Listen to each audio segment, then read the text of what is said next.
22 अगस्त को पीटीआई का जलसा लॉक कर दिया गया है। बता दिया गया है कि जनाब आज अदालत में ये बयान दे दिया गया कि 22 अगस्त को इस्लामाबाद में तरनौल के मुकाम पर जलसे की इजाज़त दी गई है। पीटीआई ये चाहती थी कि वेन्यू तब्दील कर दिया जाए, लेकिन उसके ऊपर नहीं मानी अदालत। उन्होंने कहा कि ये दायरा इख्तियार ज़िले इंतज़ामिया का है, वो जहाँ पर इजाज़त दे हम उसको तब्दील नहीं कर सकते। हाँ, इजाज़त लेके देना थी, वो हमने उसमें काम कर दिया, आपको इजाज़त मिल गई, आप जाके तकरीर की तैयारी करें। तो ये उन्होंने जो दरख्वास्त थी जलसे की मुकाम की तब्दीली के हवाले से, वो डिस्पोज ऑफ कर दिया है। फिर आज की एक और ख़बर है जो बड़ी अहम है और उसके सिर्फ एक जाविये के ऊपर ज़्यादा बातचीत हो रही है, एक मिसिंग एलिमेंट भी है, उसके ऊपर ज़्यादा डिस्कशन नहीं हो रही। और वो ख़बर है आज army chief general Syed Asim Munir से जो रिटायर्ड जनरल्स हैं या वेटरन्स हैं उनकी मुलाकात हुई। मुलाकात की जो तस्वीरें जारी हुई हैं उनको देख के लगता है कि बड़े खुशगवार माहौल में मुलाकातें हुई हैं और जो भी बातचीत रही होगी उसका पूरा एक एलामिया जारी किया गया है। उसमें बताया गया है कि जो डिजिटल दहशत गर्दी के ख़तरात हैं उनके हवाले से आगाह किया गया, बाकी जो फ़ौज की पेशा वराना सलाहियतें हैं उनके बारे में, और जो वेटरन्स हैं उन्होंने एतमाद का इजहार किया पाक फ़ौज की मौजूदा क़यादत पर। तो ये सारा एलामिया जो है वो जारी किया गया। This is one side.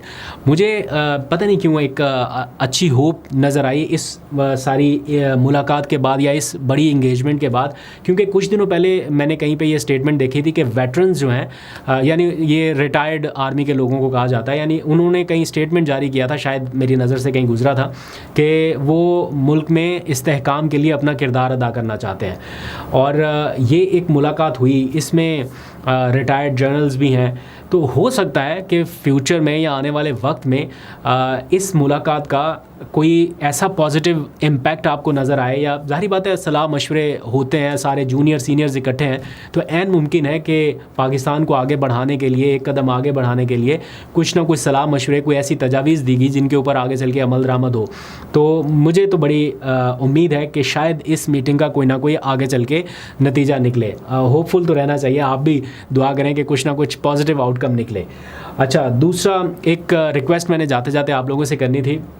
मैंने आपको बताया था कि ज़कात फाउंडेशन जो है अमेरिका की, वो गज़ा के ऑर्फन बच्चों के लिए, यतीम बच्चों के लिए जिनके सर से छत छीन ली गई है, वालदैन का साया छीन लिया गया, मतलब बेयारो मददगार हैं, उनके लिए ज़कात फाउंडेशन आगे बढ़ी।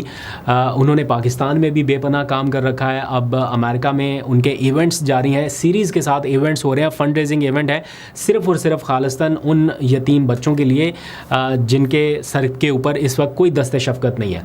तो उनके आगे आने वाले 3 इवेंट्स हैं, मैं बता देता हूँ आपको। 16 अगस्त को यानी 16 अगस्त को एटलांटा में होने जा रहा है फंड रेजिंग इवेंट, फिर 17 अगस्त को ऑरलैंडो में होने जा रहा है और 18 को फ्लोरिडा में हो रहा है। फ्लोरिडा में बल्कि उनके 2 इवेंट्स हैं मियामी के करीब। तो अगर आप लोग ओवरसीज़ पाकिस्तानी और ख़ास तौर पर यूएस में मुकीम हैं या यूएस से बाहर भी कहीं पे हैं, अगर आप फंडिंग करना चाहते हैं या इस इवेंट को अटेंड करना चाहते हैं, अटेंड करके भी आप इस कॉज में हिस्सा डाल सकते हैं, या अगर दूर से कहीं ऑनलाइन फंडिंग करना चाहें तो यहाँ पे आपको उसका पूरा तरीक़ाकार मिल रहा होगा। लिंक भी मिल जाएगा आपको, डिस्क्रिप्शन पे भी कोशिश करूँगा डाल सकूँ, वरना स्क्रीन के ऊपर आपको आ रहा होगा तरीक़ाकार, या QR कोड जो है वो आपको दिख रहा होगा। आप QR कोड को स्कैन करके भी इसमें इस मुहिम में शामिल हो सकते हैं। तो अच्छा कॉज है, आप भी शामिल हो जाइए, मैं ख़ुद भी इस मुहिम का इंशाअल्लाह हिस्सा बनूँगा।